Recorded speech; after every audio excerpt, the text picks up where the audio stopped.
What if the first sign of heart disease isn't chest pain? It's a heart attack.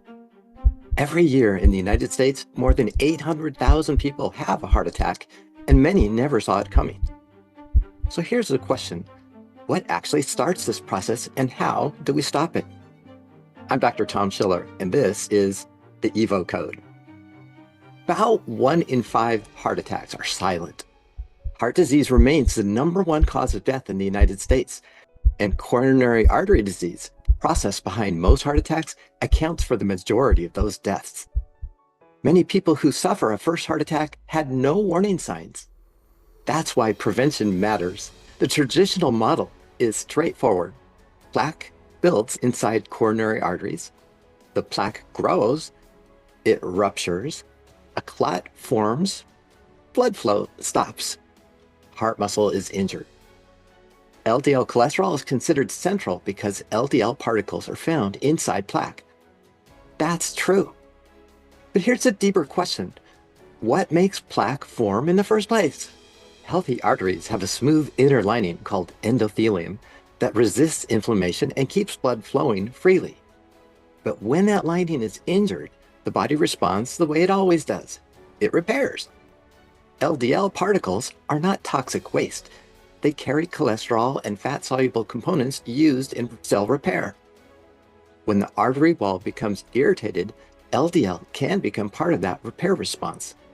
The problem isn't repair. The problem is chronic injury.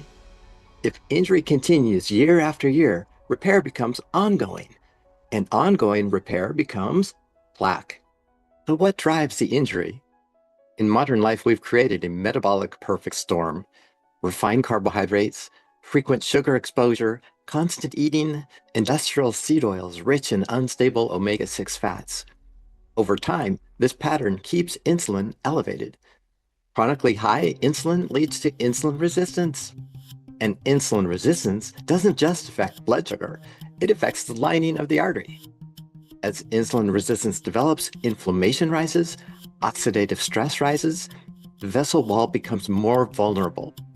Now the body initiates repair, and repeated repair over decades can become plaque. So what about statins? Statins lower LDL and have been shown in large trials to reduce heart attacks and strokes. Across major studies, lowering LDL is associated with about a 20 to 25% relative reduction in major cardiovascular events. But relative risk can sound larger than it feels. In people who have never had a heart attack, the absolute benefit over about 5 years is often modest. Put simply, for roughly 100 people taking a statin for 5 years, 1 heart attack may be prevented, depending on their baseline risk. In people who already had a heart attack, the benefit is greater. So statins help, but they don't eliminate risk. Here's something important. Markers of insulin resistance, like fasting insulin, are strongly linked to heart attack risk. In many long-term studies, people with the highest insulin resistance have roughly double the risk of cardiovascular events compared with the lowest, even when LDL levels are similar. That doesn't mean LDL doesn't matter. It means insulin resistance may be another powerful driver of risk. If we want to prevent heart attacks more powerfully, we need to address the upstream drivers. Cut sugar and refined carbs. Minimize industrial seed oils. Stop constant snacking. Exercise regularly. Sleep like it matters. When metabolism improves, artery health improves. LDL may be in the plaque, but plaque may be the body's attempt to patch ongoing damage. If we stop creating the damage, the body no longer needs to patch. And that may be how we truly prevent the first heart attack. If this episode helped you think differently about heart attack prevention, share it with someone you care about. And I'll see you next time on the EVO Code.